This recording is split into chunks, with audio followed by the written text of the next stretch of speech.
जी student, good morning. Second part आज की इस डेट का हम लेके आए हुए हैं। तो सेकंड पार्ट आज हम करेंगे state and proof. Wheatstone bridge, Wheatstone bridge, ये कोई पत्थर गेहूं नहीं है, उनका बीज नहीं है, ये बड़े काम की है चीज। तो देखिए, बीट स्टोन ब्रिज क्या है, इसको हम ब्लैंस बीट स्टोन ब्रिज भी बोलते हैं।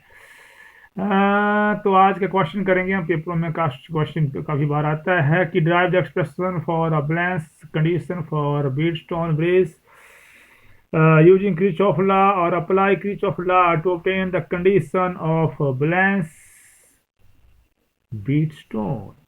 ठीक है, बैलेंस का नाम इसलिए भी दिया है क्योंकि ए बैलेंस होता है। बैलेंस इन द सेंस कि यहाँ पे आपके पास चार रेजिस्टेंस दिए होते हैं, चार रजिस्टर दिए होते हैं, और एक रजिस्टर यहाँ पे पांचवा और दिया होता है। लेकिन जो रजिस्टर पांचवा है वो काम नहीं करता, और वो काम नहीं करता है उसमें जो करंट है वो बिल्कुल जीरो करंट होता है। इसलिए जो पांचवा रेजिस्टेंस है उसको हम क्या बोल देते हैं, इसको हम यहाँ से हटा देते हैं और ये बन जाता है बैलेंस बीटस्टोन ब्रिज। ब्रिज ए पुल डालता है, इसलिए उसको ब्रिज बोलते हैं। यहाँ से यहाँ ब्रिज डाल रहा है पॉइंट बी से पॉइंट डी तक। ठीक है, बैलेंस करने के लिए पुल डाल रहा है। लेकिन बैलेंस कब होगा, जब आई जी मतलब करंट जो हम लिया है, रेजिस्टेंस हमने लिया है गैल्वेनोमीटर का करंट जो हमने लिया है आई जी से इसको नोट किया है। यहाँ पे हमने गैल्वेनोमीटर लगाया हुआ है कि जो पांचवा रजिस्टर है क्या यहाँ पे करंट शो कर रहा है कि नहीं। लेकिन फंडा यहाँ पे कुछ और भी है। हमने देखना है कि जो पांचवा आपके पास जो ज्वाइन कर रहा है, जो ब्रिज डाला हुआ है बी से डी तक, क्या इसका करंट है, क्या इसके पास करंट है। तो देखिए, हमने ले लिए चार रजिस्टर पी क्यू और एस। पी क्यू आपके पास दिए हुए हैं, दैट इज गिवन। आर हम एडजस्ट कर रहे हैं और आर एडजस्ट करके एस को हम फाइंड आउट कर सकते हैं। पी क्यू दिए हुए हैं, आर को एडजस्ट कर सकते हैं, करेंगे हम। आर को जब एडजस्ट हो जाएगा तो एस की वैल्यू भी हम निकाल सकते हैं, कोई बड़ी बात नहीं है। चलिए, फिर हमने यहाँ एक बैटरी जोड़ दी। बैटरी का पता ही है आपको, cell positive terminal negative terminal, बड़े वाला पॉजिटिव छोटे वाला नेगेटिव शो करते हैं। पोटेंशियल यहाँ पता है आपको, पॉजिटिव पोटेंशियल होगा, यहाँ पे आपके पास पॉजिटिव पोटेंशियल होगा और इस तरह से जाएगा। तो जब यहाँ बी पहुंच जाएगा, यहाँ भी बी क्या रहेगा, पॉजिटिव, और बी यहाँ से यहाँ बी पॉजिटिव, यहाँ से बी यहाँ बी पॉजिटिव, मतलब इनिशियल और फाइनल कन्फिग्रेशन में यहाँ भी बी बी और यहाँ भी बी। तो मतलब पोटेंशियल डिफरेंस क्या बन गया, जीरो। वी डी का पोटेंशियल डिफरेंस क्या हो गया, जीरो। मतलब यहाँ पे कोई भी करंट फ्लो नहीं करेगा क्योंकि पोटेंशियल डिफरेंस इसका जीरो है। ठीक है, आप जानते हैं पोटेंशियल डिफरेंस क्या होता है, V equal to I R. तो जब अभी ही जीरो है तो no current is flow in their register in their resistance. तो बिल्कुल सिंपल सा फंडा।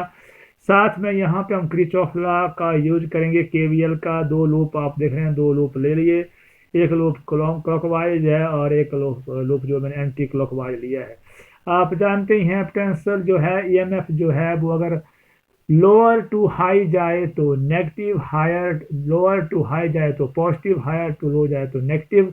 करंट की बात उल्टी है, अगर करंट उसी क्लोज लूप की डायरेक्शन में करंट है तो नेगेटिव, अगर इसके अपोजिट डायरेक्शन में करंट है तो नेगेटिव। फिर से एक बार, अगर करंट क्लोज लूप की डायरेक्शन में, मतलब इसी डायरेक्शन में करंट है तो वो हो गया नेगेटिव, और अगर करंट जो है अपोजिट डायरेक्शन में है तो आपके पास क्या हो गया। ठीक है, तो एक आपके पास आ गया, आपके पास हमने दो लूप ले लिए, लूप देख रहे हैं आप। ठीक है, अब आपके पास दो लूप आप यहाँ से बन गए हैं, ए वी डी ए, और एक बन गया आपके पास वी सी डी वी। ठीक है जी। तो चलिए, हम करते हैं Wheatstone bridge. Wheatstone bridge, it is arrangement use to calculate the unknown resistance. Unknown resistance को हम कैलकुलेट करने के लिए ये अरेंजमेंट की है। State that if P upon Q is equal to R upon S, then the current will flow through the galvanometer IG is equal to zero. मतलब simple सी बात है, अगर यहाँ IG जीरो तो हमने क्या प्रूव करना है, PQ is equal to R upon S।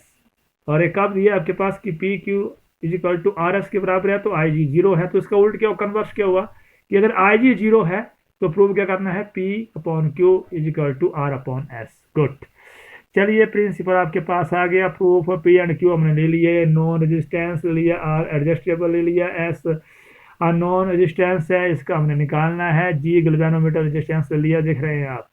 तो KVL अप्लाई करने का अब समय आ चुका है। Apply KVL in close loop. कौन से लूप आपके पास, A V D A, जी हाँ A B D A। देखिए सबसे पहले आता है P आपके पास यहाँ पे सबसे पहले आता है, इस साइड जा रहा है और करंट की डायरेक्शन इसके अपोजिट है। लूप की डायरेक्शन A इस साइड जा रहा है और इस साइड जा रहा है, डायरेक्शन इसकी अपोजिट, तो प्लस आएगा। उसके बाद आपके पास आ गया जी भी इसी डायरेक्शन में जा रहा है, ए इसकी अपोजिट डायरेक्शन में जा रहा है, तो ये भी क्या आएगा, पॉजिटिव। माइनस थर्ड आपके पास आ गया आर, तो आर आपके पास आ गया, और साथ में करंट की बात मैंने अभी नहीं की। करंट देख ली मैंने, करंट ले लिया आई। करंट पता ही आपको सेल में कैसे चलता है, नेगेटिव टू पॉजिटिव, आई आ गया। यहाँ से आई चला अब यहाँ आई इस साइड भी जाएगा, इस साइड भी जाएगा, तो आई चला गया, मान लिया मैंने इस साइड दे दिया I1, इस साइड I1 दे दिया, तो यहाँ से I1 चला गया। मतलब मान लिया हमारे पास 10 एम्पेयर करंट है, तो 6 इसको दे दिया, तो यहाँ कितना बचेगा 4। मतलब जो 6 है वो इससे घटाना पड़ना, मतलब I से I1 घटाना पड़ना, तो यहाँ करंट आ गया I माइनस I1। ठीक है, वैसे हम करंट की बात करें तो यहाँ से करंट चला यहाँ पे, ठीक है, तो कितना करंट आ गया यहाँ पे, IG आ गया।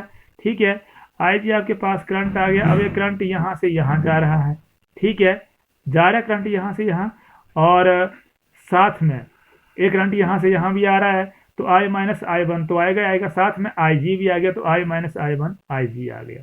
ठीक है, अब यहाँ से करंट गया आपके पास I1, ठीक है, लेकिन I1 करंट गया तो कुछ करंट यहाँ भी आ गया IG, तो I1 से क्या घट गया, IG घट गया, तो ये हो गया करंट का चक्कर सारा।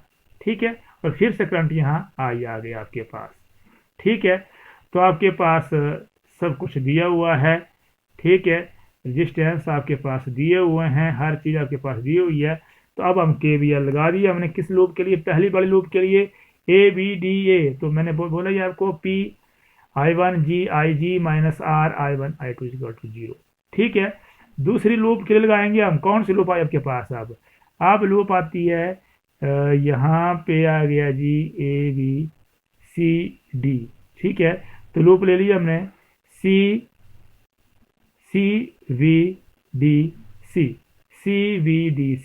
कोई भी ले सकते हैं आप। तो ये लूप ले लिया हमने, डायरेक्शन इसकी ये है, देखिए सबसे पहले आपके पास आ गया S आ गया। ठीक है, S का आपके पास, ठीक है, लूप की डायरेक्शन इस साइड है, इसकी डायरेक्शन इस साइड है, तो आपके पास देखिए, देख रहे हैं आप, तो आपके पास पॉजिटिव आएगा, अपोजिट इसकी डायरेक्शन है, तो S is equal to I minus I1 plus IG आ गया। उसके बाद Q आ गया, Q में देखिए उसी डायरेक्शन में है, जिस डायरेक्शन में A जा रहा है उसी डायरेक्शन में आपके पास करंट है, तो नेगेटिव आएगा, negative I1 minus IG plus A, उसी डायरेक्शन में, दोनों डायरेक्शन सेम है, देखो इसकी डायरेक्शन भी सेम है, इसकी डायरेक्शन भी सेम है, किसकी डायरेक्शन अपोजिट है, इसकी डायरेक्शन अपोजिट है, तो ये पॉजिटिव आएगा।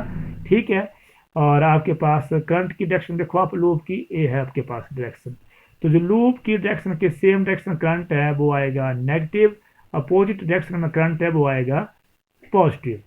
तो नंबर 2 भी आ गया। ठीक है, अब ट्रांसफर डिफरेंस मैंने पहले बताया कि बी और डी की में क्या है, इक्वल टू 0, तो IG क्या आ गया 0, पुट कर दो IG इक्वल टू 0 इक्वेशन 1 और 2 में, तो आपके पास क्या गया, फ्रॉम इक्वेशन 1 IG पुट कर दो 0, तो A 0 बन गया, देख रहे हैं आप, ए वाली टर्म 0 बन गई, क्या बचा PI1, और यहाँ बचा minus R I1 minus I minus I1 equal to 0। PI1 आपके पास आ गया, उसको पहले साइड लगे, R I माइनस I1 आ गया नंबर 3। फ्रॉम इक्वेशन 2 में भर दो IG 0, ये भर दिया 0, तो ए बन गया IG 0, क्या बचा S I माइनस I1, जी हाँ S I माइनस I1, यहाँ भी IG 0 बन गया, तो क्या बचा आपके पास Q I1, और यहाँ IG 0 बन गया, तो सारा 0 बन गया। यहाँ भी हम S वाली टर्म को पहले साइड ले गए, तो Q I1 is equal to S I minus I1 number 4। आप डिवाइड करेंगे क्योंकि आपको P अपॉन Q चाहिए, तो 3 को 4 से भाग, डिवाइडिंग 3/4 कर दिया हमने, PI1 upon Q I one is equal to R I minus I one upon S I minus I one से आई बन गया, आई माइनस आई वन से आई माइनस आई बन गया। आपके पास आ गया P upon Q is equal to R upon S. ये रहा आपका Wheatstone bridge by using KVL, by using Kirchhoff law. कोई भी समस्या हो तो फोन जरूर करें, पेपर में बहुत important, paper point of view से बहुत इंपॉर्टेंट है। ठीक है, तो इसके पॉइंट मैंने कुछ लिखे हैं जो मेन है, वो आपने पढ़ लेना, मैंने बता दिए हैं। अब न्यूमेरिकल ले रहे हैं हम यहाँ पे कि find the value of unknown resistance X की वैल्यू निकालनी in the flowing network if no current flow through the path A B आपके पास आ गया, वही पाथ जिसमें कोई भी करंट फ्लो नहीं कर रहा है, आई जी वाला path. Then a body then a battery of EMF 6 volt, battery का EMF कितना दिया है 6 volt and negligible resistance connect किया है एंड द करंट ऑलवेज, आपने करंट जो है वो ड्रा किया है सर्किट में। आपके पास वैल्यू दी है R1 की, R2 की, R3 की, R4 की, R5 की दी है और EMF की दी है। तो इस तरह से आपके पास दिया हुआ है। यहाँ बैटरी लगाई है, बैटरी कितने वोल्ट की है, बैटरी है जी 6 वोल्ट की बैटरी है। ठीक है, ए जो आपके पास पाथ दिया है कौन सा, ए और बी वाला पाथ। ठीक है, ए और बी वाला जो पाथ दिया आपके पास ए बी सी डी, तो जो पाथ दिया आपके पास कौन सा पाथ दिया है, यहां से करना पड़ना में ए, यह नेमिंग आप कुछ भी कर सकते हैं। ठीक है, तो यहाँ पे ए बी सी और डी। ठीक है, तो आपके पास आपको पता ही है कि ये जो पाथ दिया है बी डी पाथ दिया है, यहाँ पे इसमें कोई भी करंट फॉलो नहीं कर रहा है। यहाँ पे आप अरेंज करके यहाँ ए बी सी डी लिख सकते हैं, इसको काट के इस तरह लिख सकते हैं आप। ए में लिख दिया ए लिख दिया बी, ए आ गया सी और ए क्या आ गया डी आ गया अकॉर्डिंग टू डायग्राम। ठीक है, डायग्राम में आपके पास दिया होगा। ठीक है, ए आ गया ए बी, तो ए बी में आपके पास जो पाथ दिया है उसमें कोई भी करंट नहीं फ्लो कर रहा है। ठीक है, अब आप देखिए आपके पास R1 R2 R3 RX 4 register दिए हुए हैं। ठीक है, R1 हमने R5 कनेक्ट किया, लेकिन इसका जो रजिस्टेंस है वो नेग्लिजिबल है, बिल्कुल छोटा सा रजिस्टेंस है। तो अकॉर्डिंग टू व्हीटस्टोन ब्रिज क्या होता है, that is P upon Q is equal to R upon S, P upon Q is equal to R upon S। तो क्या आ गया R1 upon R2 equal to R3 upon RX, सब की value भर दी, यहाँ से X आ गया 6 ओम। अब आप निकालेंगे total resistance in the circuit. आप देख रहे हैं ए और ए किस में आ गए सीरीज में, और ए और ए किस में बन गए सीरीज में, और दोनों क्या आ गए पैरेलल। ये देखो R1 R2 R3। ठीक है, ठीक है, इनका इक्विवेलेंट रेजिस्टेंस पता ही आपको क्या होता है, ए दोनों मान लिया, एक ए हमने एक मान लिया और ए दूसरा मान लिया, ए वाला पैरेलल है इसके साथ, तो R1 plus R2 equivalent resistance क्या आ गया इनका R1 प्लस R2। ठीक है, और इसका आ गया R3 प्लस X।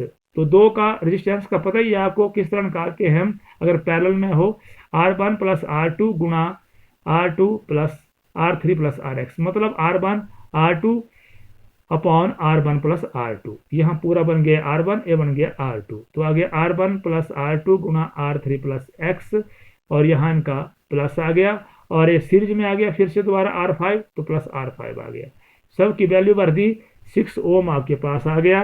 करंट निकालना है सर्किट में, करंट पता ही आपको क्या होता है, I equal to V upon R। V मतलब EMF आपके पास क्या दिया हुआ 6, R क्या है 6, तो आपके पास 6 अपॉन 6 कट गया, 1 एम्पेयर आ गया आपके पास। तो ये व्हीटस्टोन ब्रिज से रिलेटेड प्रॉब्लम, व्हीटस्टोन ब्रिज को आप जरूर करें। ठीक है, अभी 2 आर्टिकल आप लोगों के लिए कराने बाकी है, एक मीटर ब्रिज बचा और एक ट्रांसफॉर्मीटर। ठीक है, फिर उसके बाद हमारा जो 3rd चैप्टर है वो खत्म हो जाएगा और पेपर आपको डल चुका है। तो जो आर्टिकल मैं करा रहा हूँ बहुत ही इंपॉर्टेंट, जो अभी आपके पेपर होने वाले हैं, तो उनको ज़रूर अच्छी तरह से पढ़ें। कोई प्रॉब्लम होगी तो मुझे ज़रूर ज़रूर ज़रूर ज़रूर करके फ़ोन करें। Thank you.